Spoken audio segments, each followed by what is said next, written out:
Tonight, simmering outrage after a Minnesota man dies in police custody. Being black in America should not be a death sentence. The latest as the FBI launches an investigation into the death of George Floyd. Plus, Mr. President, two questions about a couple of things you've tweeted about in the last few days. The president's favorite form of communication gets fact-checked, and Twitter's move to limit the spread of misinformation. And a look at the legacy of the longest-serving member of the Supreme Court, Justice Clarence Thomas. All this and more tonight on Faith Nation.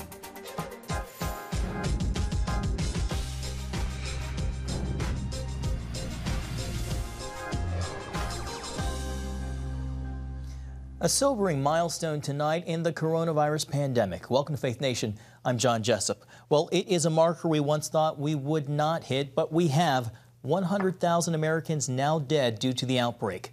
No respecter of race, class, gender, or age, the virus has changed the way of life as we once knew it, with the world coming to a standstill and the country staying at home. Although overall cases are now on the decline and America is beginning to reopen, the lives of the 100,000 lost so far will not soon be forgotten. Well, turning to other news, meanwhile, an investigation is underway into the death of a black man detained by Minneapolis police. National security correspondent Erick Phillips joins us now with more. Eric, tonight we're not only hearing from the victim's family, but also from prominent voices in the Christian community. John, that's right. And we know that the 4 officers involved in 46-year-old George Floyd's deadly arrest have now all been fired. But the family wants more. And this afternoon, the mayor of Minneapolis agreed, calling for that officer whose knee was on the neck of George Floyd to face charges in his death. You'll get a chance to see why in just a moment when we show you this cell phone video. But first, a word of warning. It is graphic and disturbing. What do you want? I can breathe. Please, they will kill me, man. This cell phone video shot on Memorial Day shows the last moments of George Floyd's life, with onlookers all around. You can put him in the car. We tried that for 10 minutes. It ended with Floyd's seemingly lifeless body taken away on a stretcher. It's very heartbreaking. Very, very heartbreaking. Minneapolis police say they confronted Floyd because he matched the description of a suspected forger at a local grocery store and that he resisted arrest. As the FBI leads an internal investigation, prosecutors will decide on whether criminal charges will be filed against the officers. The city didn't wait, though, firing the officers involved a day after the incident. It's wrong, period. I feel like those guys need to be put in jail. They murdered my brother. They killed him. Protests erupted Tuesday in Minneapolis, becoming violent at times. From the air, you can see the massive crowds in the streets. The city's mayor said he understood why. What we saw was horrible, completely and utterly messed up. This man's life matters. Chance the Rapper spoke out during a Chicago demonstration. I just want people to understand that we are all humans and that we all feel, a sense of danger or rage when situations like this happen. On social media, images like this one are mounting, juxtaposing Monday's arrest with the controversial NFL protest where players took a knee during the national anthem. And prominent Christians are speaking out. Ministry leader Beth Moore tweeted, "Fellow whites who want Black Americans and people of color to receive equal justice and for egregious white supremacy to be dismantled, speak up. Don't be fragile. You know what's right. Expect you're causing division." Eye roll. What about abortion? I'm pro all life, conception to coffin. Megachurch pastor Tony Evans said in part, "As believers in Christ, we must band together across racial lines to ensure justice is righteously served." And Christian hip-hop artist Lecrae simply said, "My soul is grieved, and I'm tired, y'all. Jesus, give us wisdom and strength." I think many of us can understand and identify with being grieved and tired. Now, just as a point of fact, kneeling on a suspect's neck is allowed under Minneapolis Police Department policy. It is considered a form of non-lethal force, but you are not to block the person's airway. And in this case, experts say it looks as though that move was used too long. Just part of the reason why the FBI is now investigating whether George Floyd's civil rights were violated. John. All right, thank you, Eric. Well, joining me now is someone well-versed in the fight for justice and civil rights, Dr. Charles Steele with the Southern Christian Leadership Conference. Dr. Steele, thanks for being with us today. You serve as president of the SCLC. It's a job that Martin Luther King Jr. had back in the late 50s. When you see headlines involving people like George Floyd, Ahmaud Arbery, and Breonna Taylor, what does that make you think of in terms of the progress of the civil rights movement? Well, we have gone back 50 years in terms of the civil rights movement. We have even lost the 1965 Voter Rights Act when the U.S. Supreme Court gutted Section 4 and Section 5. So we have to do it all over again. And what we actually teach in terms of SCLC, the Southern Christian Leadership Conference, are the principles of Dr. Martin Luther King Jr. on nonviolence. We have problems because we have not institutionalized those principles. Why do you think we're seeing what feels like increasing cases of what many clearly see as injustice? Well, let's call it like it is. Dr. King said the three ills in society happen to be racism, poverty, and militaristics. Those are the ills in society. And we have never had a conversation or eradicated to any degree the aspect of racism, poverty, and the militaristic aspect within our society. And those are the ills in society. We teach the training on peaceful, nonviolent type of approaches, even with the police department. We trained for roughly 1,300 police officers here in Atlanta when we had some problems in terms of them not understanding the respectability and understanding all people must be respected and treated as human beings. We need to institutionalize the training of nonviolent aspect of approaching and working with people. Dr. Steele, real quickly here, you're a man of faith, and I'm reminded of what Dr. King said about the Sunday church hour being the most segregated hour in America. What's the message for followers of Jesus in situations like these, and what do you think he'd call for us to do? Well, first of all, we need to set the example with the Trinity, the Father, the Son, the Holy Ghost. We cannot institutionalize Christianity by going to church on Sunday, and on Monday we are racially motivated in terms of the embeddedness from this transatlantic African slave trade that came to America. We are still hemorrhaging on the inside in terms of that experience, both black, white, green, or blue. We have to be trained and have it removed and eradicated from us as human beings. We have the method. We need to train it to be institutionalized in government as well as our higher education and from K through 12.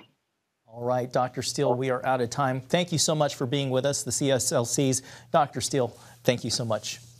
Thank you. Well, real-time fact-checking the commander-in-chief. In a move that's causing some backlash, Twitter added that feature to a Trump tweet about mail-in ballots. CBN White House correspondent Ben Kennedy joins us now. Ben, with Twitter as one of the president's favorite forms of communication, I can only imagine he was not at all pleased about Twitter's latest move. Yeah, John, you're right. President Trump said Twitter is stifling free speech and interfering in the 2020 election. Now, this move by Twitter comes after President Trump's comments about mail-in ballots. Here is the tweet in question.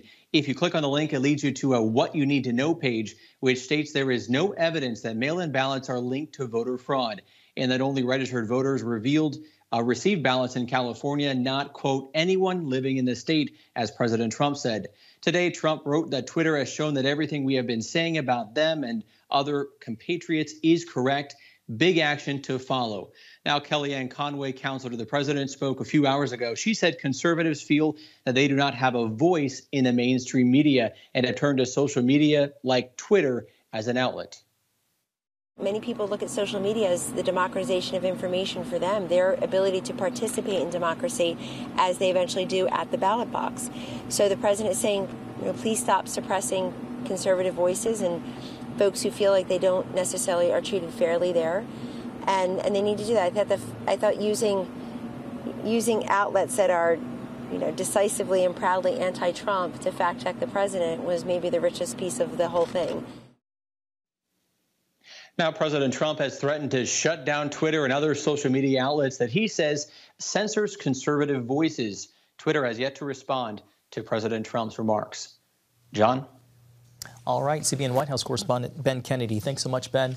Well, evangelical leaders seem to take a pass on calling out President Trump's bad behavior. That's according to leading conservative figure Erick Erickson. He's a Christian who was part of the Never Trump movement back in 2016, but his views have shifted ahead of this year's election. Here's CBN's David Brody with more. What is your sense of trying to reconcile evangelicals and Trump? What's been the metamorphosis for you? If not a metamorphosis, what's been the path of some of your thoughts on all of this? So, I've never had a problem with evangelicals supporting the president because I got it. When your choice is Hillary Clinton or Donald Trump, I said you could sit it out. I do still I'm infuriated by a number of prominent evangelicals who seem to have this transactional relationship with the president where they seem more interested in what they can get from him than his soul. And it comes out in conversations, and that troubles me a lot. Look, if you're an evangelical Christian and you're supporting the president because, hey, the Democrats want to not only have abortion on demand, but shut down religious schools, I don't blame you for voting for the president. I never have. But if you're an evangelical saying, oh, I know this guy's soul and he's a great Christian, and I really do think that evangelicals need to worry about the president's soul more than they sometimes convey that they do. It's not just a transaction. It needs to be a lifetime relationship. So it's really more with leadership within evangelical community, not as much the kind of average Joe evangelical. Yeah, I can't blame anyone for looking at Donald Trump and a Democrat and saying, hey, he may not be one of us, but he's not out to get us. I kind of feel that way myself. But I do have a real problem with some prominent evangelical leaders who want to make attestations to the president's faith and also then want to say what great things he's given us and don't actually want to say any disagreement. I have a hard time, and I've always had a hard time, with Republicans and Democrats, conservatives and progressives, who aren't willing to be critical of their own side. You should never carry water for your own side. And I do get the sense that at a time, the president, frankly, could use some strong counselors around him on faith, particularly given what we're going through right now. I think a lot of them are too scared to actually maybe upset him by talking to him about his prayer life and stuff. And I wish they would do a better job of that, because then I think that does trickle down in the evangelical community to other people thinking, maybe I don't need to worry about it too much. We should all be worried about the president's eternal salvation. All right, that was CBN's David Brody. We'll be back with more Faith Nation right after this.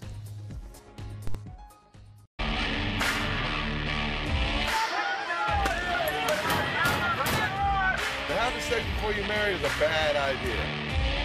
Don't tell me there's no such thing as gun violence. That just depends on your definition of when life begins.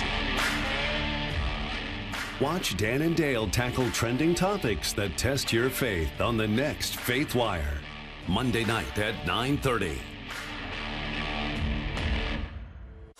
The Global Lane takes you around the world, providing facts over fiction. What might rising trade and geopolitical tensions mean for you on the home front? With over 45 years of experience, award-winning journalist Gary Lane brings you the truth from a global angle. What about the issue of immigration? World news analysis you won't see anywhere else. And it's all right here on the Global Lane. Watch the Global Lane, Thursday night at 9:30.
Well, welcome back. A historic spaceflight has been scrubbed for now.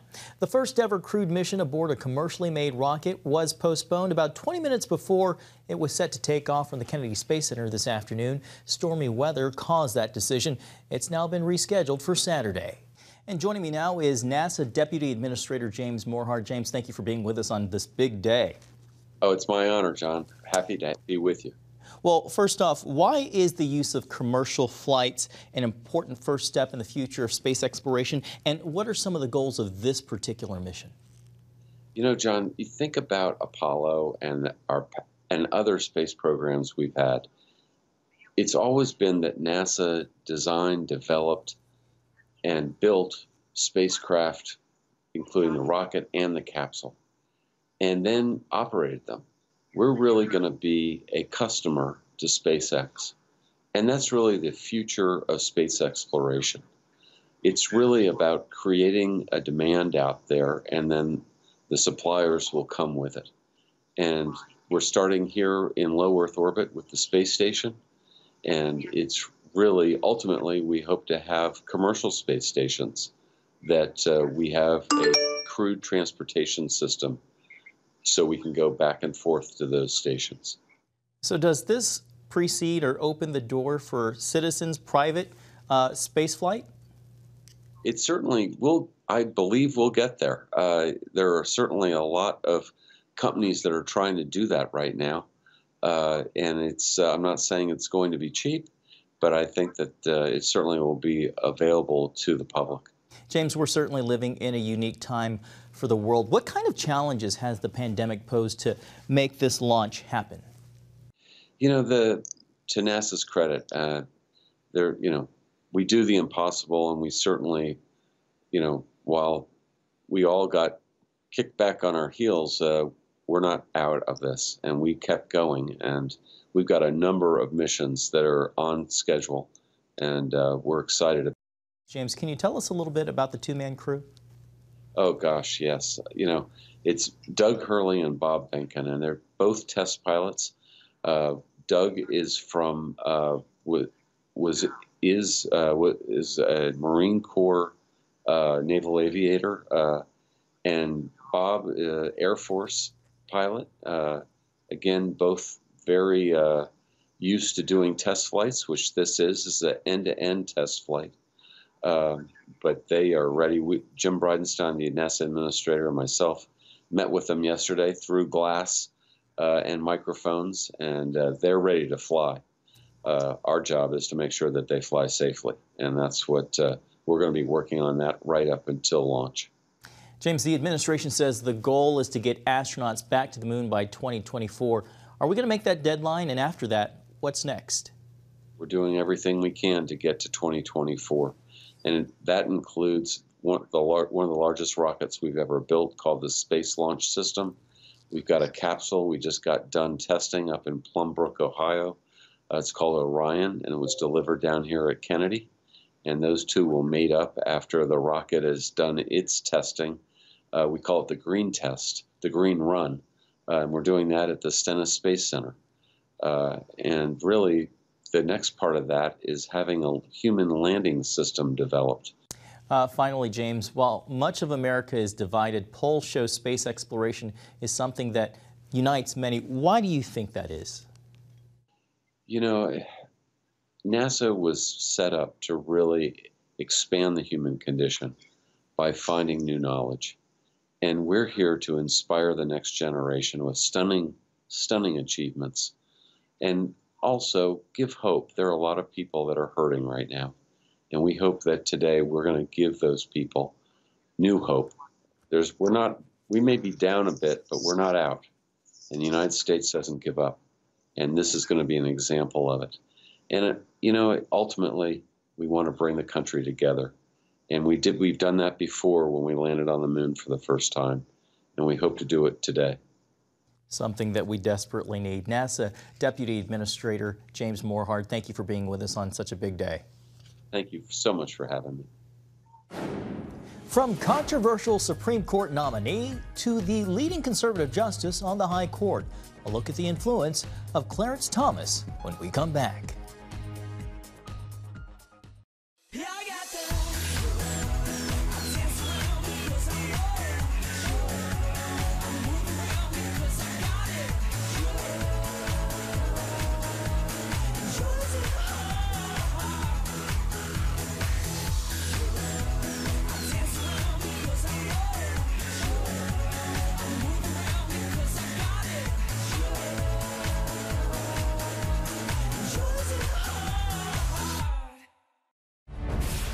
On the Home Front.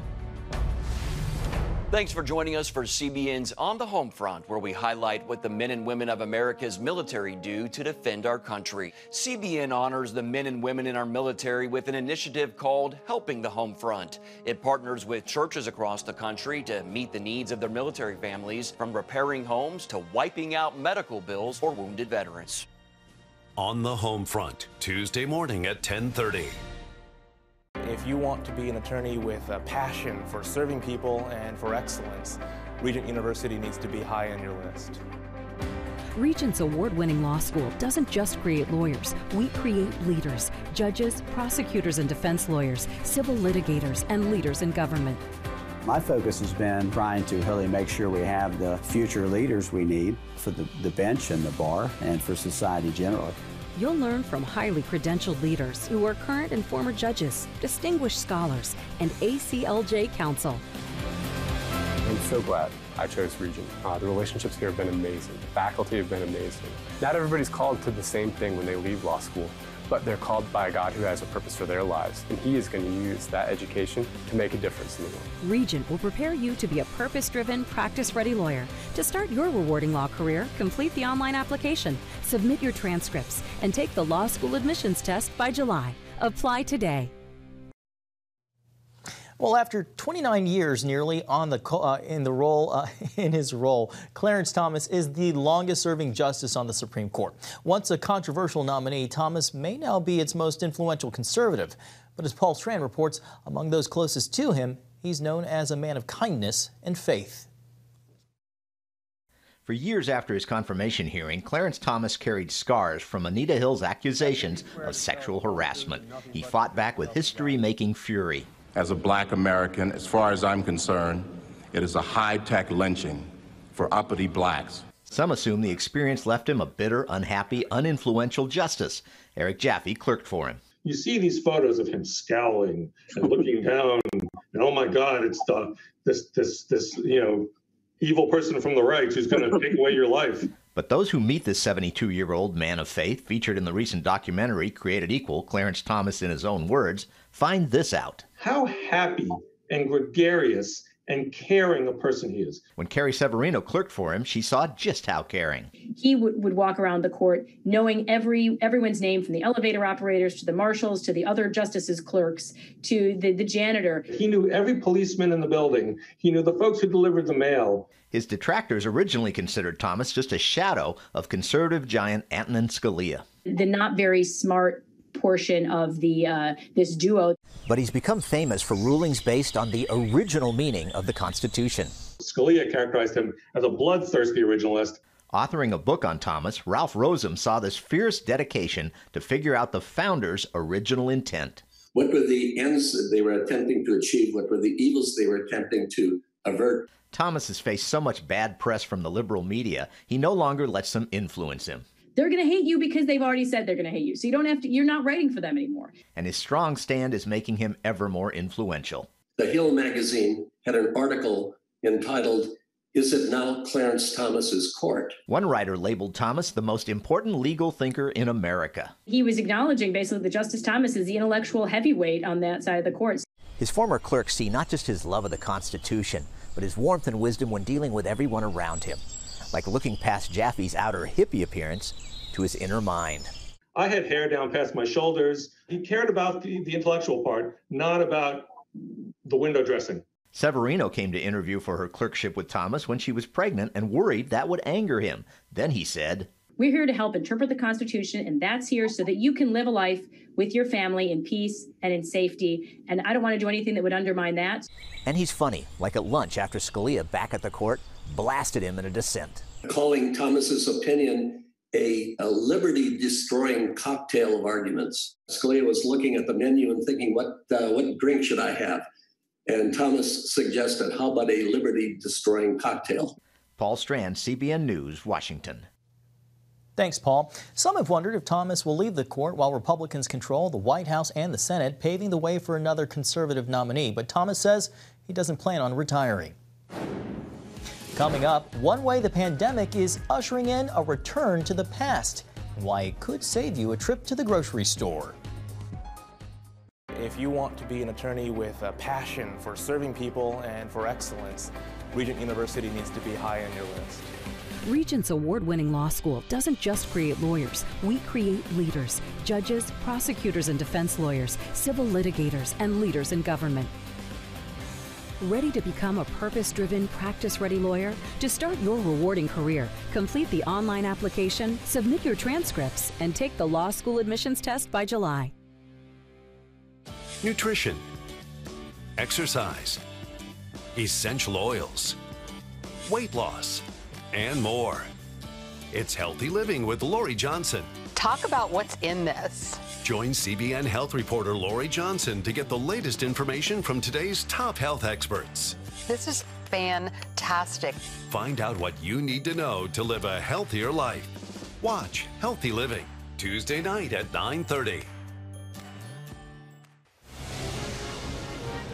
Woohoo! Hi, Superbook fans. Here's something else you'll love. It's the new Superbook Bible app.